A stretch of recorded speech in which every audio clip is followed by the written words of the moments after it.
প্রবাসে যাওয়ার এক সপ্তাহ আগে যখন আমার স্বামী সব ব্যাগপত্র গোছাচ্ছিল তখন আমাকে বলল, তুমি কোনো টেনশন করো না, এবার যেই কিন্তু তোমাকে নেওয়ার ব্যবস্থা করব আমি তখন 3 মাসের প্রেগনেন্ট ছিলাম। এমত অবস্থায় আমার স্বামী আমাকে দেশে রেখে প্রবাসে পাড়ি জমায়। এরপর মাসখানিক আমার সাথে যোগাযোগ রেখেছিলেন, তাও ঠিক মতো কথা বলতেন না। আমি যখনই ফোন দিতাম তখনই কাজের ব্যস্ততা দেখাতো। এভাবে বেশ কিছুদিন কাটানোর পর আমার স্বামী আমার সাথে কোনো যোগাযোগই রাখে না, তাকে ফোনেও পাওয়া যায় না, ফোনও বন্ধ। অনেক টেনশন হচ্ছিল। ব্যাপারটা আমি আমার শ্বশুর শাশুড়িকে জানাই, কিন্তু তারা ঠিকমতো কোনো উত্তরই দিতে পারলো না। এরপর তার যত বন্ধু বান্ধব ছিল তাদের কাছে খোঁজ লাগাই, কিন্তু কেউ কোনো খোঁজ দিতে পারে না। আমার স্বামী কোথায় আছে, কেমন আছে, তাকে আমি অনেকবার যোগাযোগ করার চেষ্টা করেছি, কিন্তু কোনোভাবেই তার সাথে আর যোগাযোগ করতে পারিনি। মানুষটা কি আদৌ বেঁচে আছে নাকি মরে গেছে কেউই আমাকে কিছু জানালো না এবং বললোও না। তার বেশ কয়েক মাস পর আমার কোল জুড়ে কন্যা সন্তান এলো। আলহামদুলিল্লাহ, আমি অনেক খুশি ছিলাম। আমি ভেবেছিলাম আমার মেয়ে হয়েছে, আমার স্বামী জানতে পারলে সে অনেক খুশি হবে, হয়তোবা কোনো কারণে রাগ হয়ে আমার সাথে সে এখন আর কথা বলে না। কিন্তু মেয়ের নাম রাখা হয়ে গেল, এর মাঝেও তার কোনো খোঁজ পেলাম না। এরপর হঠাৎ একদিন তার ফোনে কল দিতেই দেখলাম যে রিংটা বাজতেছে, কিন্তু বেশ কয়েকবার ফোন দেওয়ার পরও আমার স্বামী আমার ফোনটা ধরলো না। এমন করে মাসের পর মাস কেটে যাচ্ছিল। এর ভিতর আমার মেয়ের প্রথম কথা বলা, প্রথম হাঁটা, প্রথম মা বলে ডাকা, সবকিছুই আমি একা উপভোগ করতে লাগলাম। কিন্তু তার বাবাকে কখনো এসব দেখানোর সুযোগটা আমার হয়নি। হঠাৎ করে একটা মানুষ কিভাবে উদা হলো, তার কোনো খোঁজ নাই। এই 1 বছর হতে যাচ্ছে, সে কি আমার উপর কোনো রাগ করেছে? তার মা বাবা বন্ধু বান্ধব কেউই আমাকে কিছু বলে না। কিছু জিজ্ঞাসা করলে তারা চুপ করে থাকে, বলে আমরা কিছু জানি না। তবে এর মাঝে বহুবার আমার শাশুড়ি চেষ্টা করেছে আমাকে ওই বাড়ি থেকে তাড়িয়ে দেওয়ার জন্য। এই ঘটনা জানাজানির পর আমার বাবা আমার শ্বশুর বাড়িতে আসে এবং এসে আমাকে নিয়ে যেতে চায়, কিন্তু আমি একদমই যেতে রাজি হই না।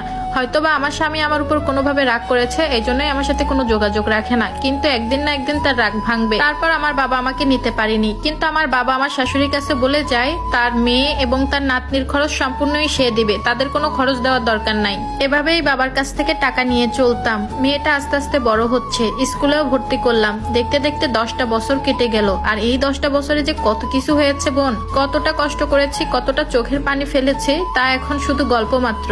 হঠাৎ একদিন জানতে পারলাম আমার স্বামী দেশে ফিরবেন। এই কথা শোনার পর আমি যে এত পরিমাণ খুশি হয়েছিলাম, তার প্রতি আমার এক আকাশ পরিমাণ অভিমান ছিল, ঘৃণা ছিল।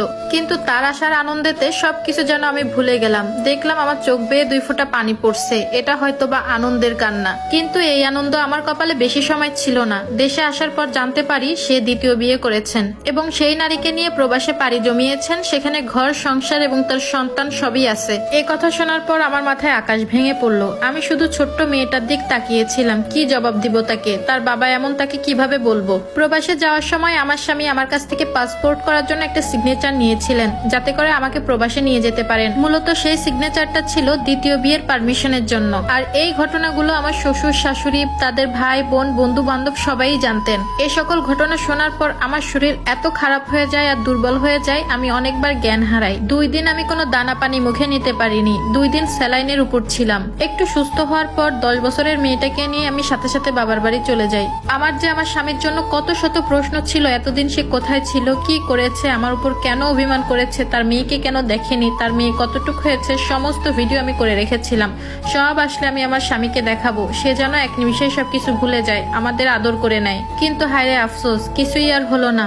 অনেক কষ্ট পেয়েছিলাম আমি সেদিন। আমার স্বামী দেশে আসার পর মাত্র কয়েক মিনিটের জন্য তার সাথে কথা বলেছিলাম এসব বিষয় নিয়ে। আমি যখন রাগে কষ্টে বাবার বাড়িতে চলে আসি, তখন আমার স্বামী নাকি অনেক রাগ করেন। তিনি সবাইকে বলেন এভাবে মেয়েকে নিয়ে একেবারে চলে যাওয়া আমার একদমই ঠিক হয়নি। আমি খুবই অভদ্র, আমার মতো স্ত্রীকে সে রাখবে না, সে ডিভোর্স দিতে চায়। আমারও আর কোনো আক্ষেপ ছিল না, কিন্তু বাবা নামের কলঙ্ক একটা। আমার মেয়ের সাথে একটা বারের জন্য সে দেখা করেনি। এরপর কেটে গেল 17-18টা বছর। আমার মেয়েও বড় হয়েছে, মেয়েকে বিয়ে দিয়েছি। আমার মেয়ের কোল জুড়ে একটা পুত্র সন্তান হয়। আর সেই সন্তান হবার কথা শুনে আমার স্বামী এই দীর্ঘ 17-18 বছর পর তাকে দেখতে আসে। আমার মেয়েটাও তার বাবার উপর অতটা রাগ করেনি, কারণ তার বাবার এত সব কাহিনী আমার মেয়েকে আমি ততটা বলিনি কোনোদিন। আমার মেয়ের মুখ থেকে শুনেছি তার বাবা নাকি এখন আমার সাথে দেখা করতে চায়, আমার সাথে একটু কথা বলতে চায়। তার বউ বাচ্চারা এখন নাকি তার খোঁজ নেয় না। 2-1টা রোগও বেঁধেছে তার শরীরে, খোঁজ না নেওয়ারই কথা। কারণ সে প্রবাস জীবনে যত টাকা পয়সা ইনকাম করেছে সবকিছু তার ওই বউয়ের নামেই করেছিল। বউটা দেখতে নাকি অনেক সুন্দরী ছিল,